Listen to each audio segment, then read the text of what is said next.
I thought I'd locked away the darkest secret of my life, hidden so deep no one would ever know. But after decades of silence, an unexpected reunion brought a terrifying truth back to the surface.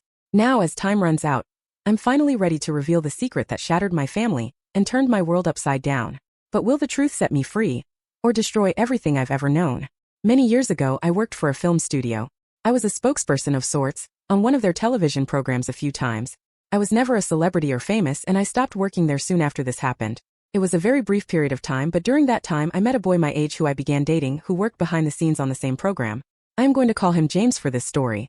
I had been seeing James for a few months when we were invited to a party at the home of one of the men who had been with the company since the beginning, and also attending that party was one of the founders of the company.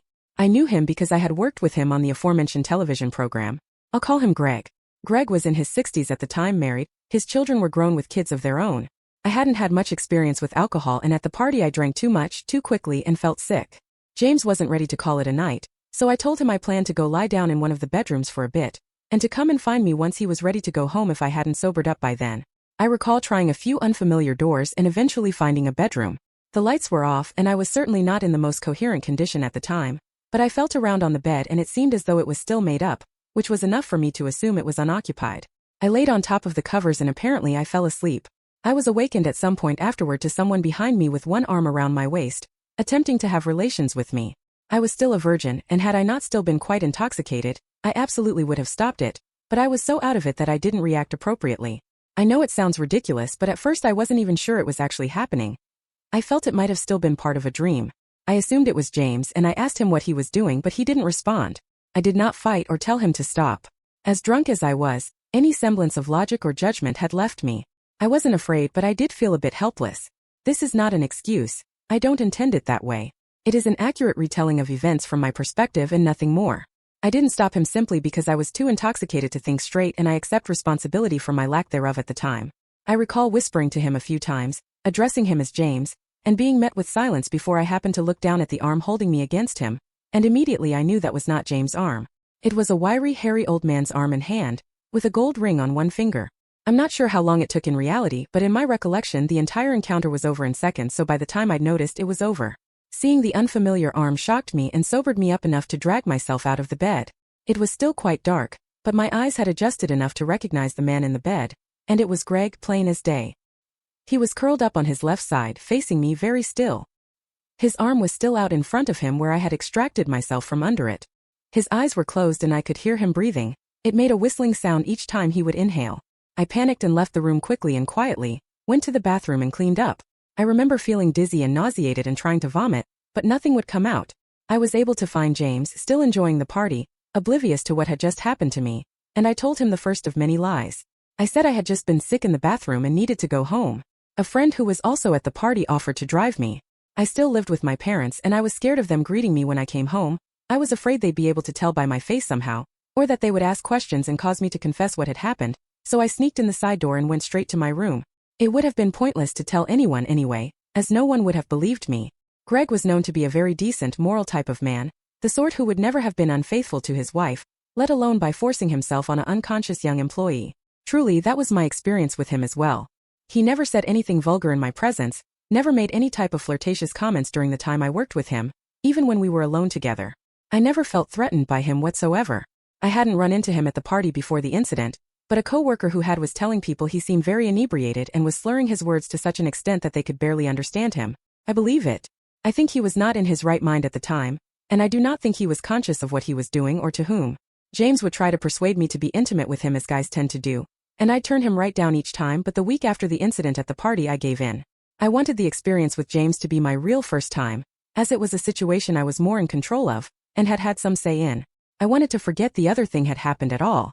Not long after this, I woke up wondering why the whole house smelt like meat that had gone off in wet dog, only to find that I was no longer able to stomach, or even stand the smell of my mother's homemade breakfast.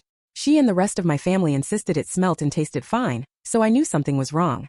I was exhausted to the bone, and when I tried to share a beer with James, I had to spit it back out because it tasted like dirty dishwater. He bought me an ice cream instead, and I was so overwhelmed with gratitude I cried. Not like me at all. I told him I thought I might be pregnant, and once it was confirmed, as was the expectation in those days, we got married. I quit working at the studio once we were married, James stayed on. My son, who I'll call Jack, was born about 5 months after the wedding. I had been telling myself he was definitely James, but I do remember scrutinizing his little face at one point, while we were alone in the hospital. I couldn't see either of us in his features, but since I couldn't really see Greg either, I figured he must have inherited the features of some distant relative, and hoped that he would resemble me or James more as he grew. Greg had been looking quite a bit worse for the wear, and was clearly struggling with some kind of health issues even before the night of the party. A few days after Jack was born, Greg collapsed at work and was rushed to the hospital, where he passed away. At the time, no one had known what was wrong, but it came out soon after that he'd been battling cancer. I am certain this had something to do with what happened that night.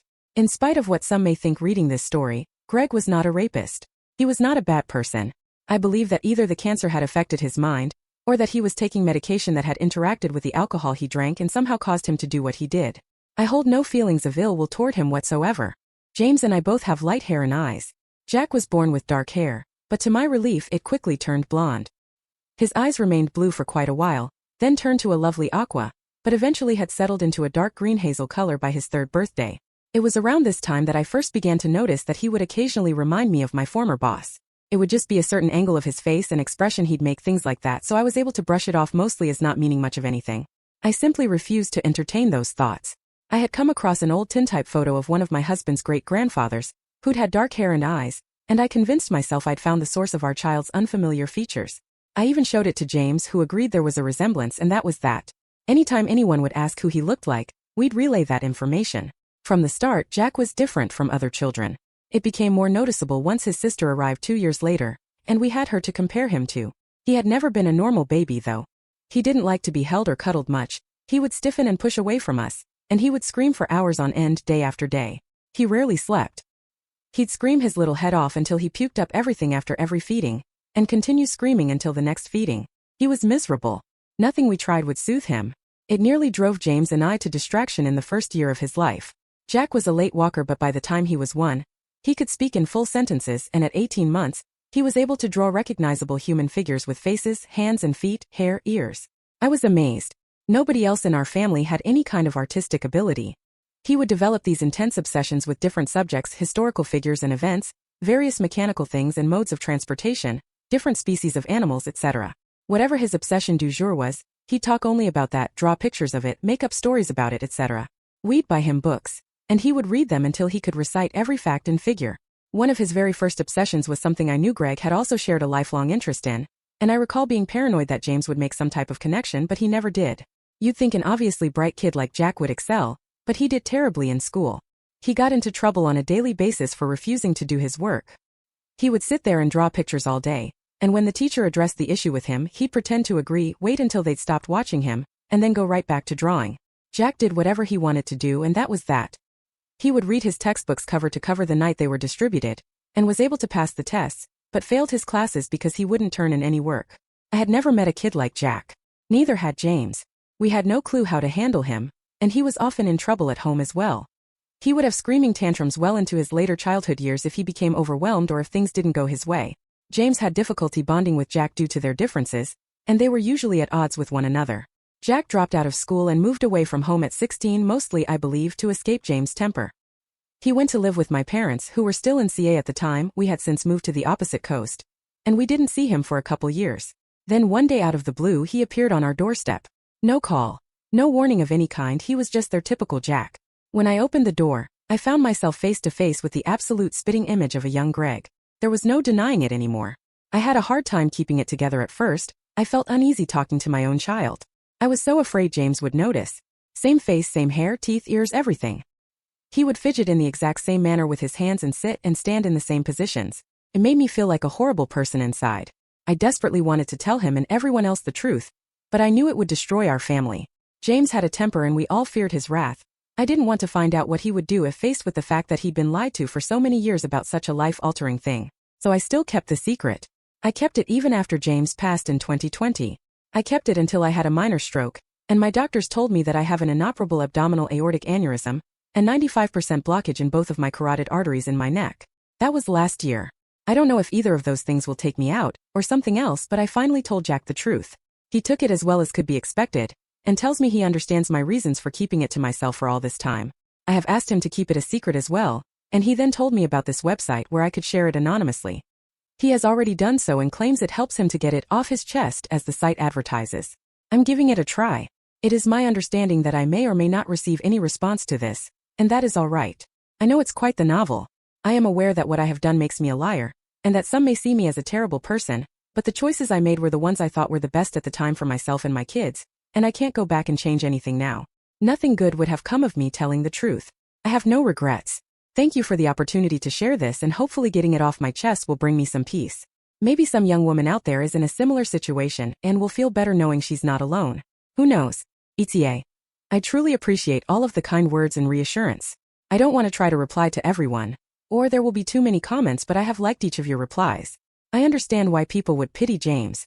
I also understand why people would think this was fictional. I have noticed several comments about Jack's behavior, and yes, he suspects he has autism. His kids are the ones who convinced him to look into it in the last few years. He has done all right after a few false starts. He has great ideas but isn't great with money, so it took a bit, but he now owns his own business and is still an artist. He is almost certainly the person whose story you saw here that was similar to mine, as he told me he shared it here.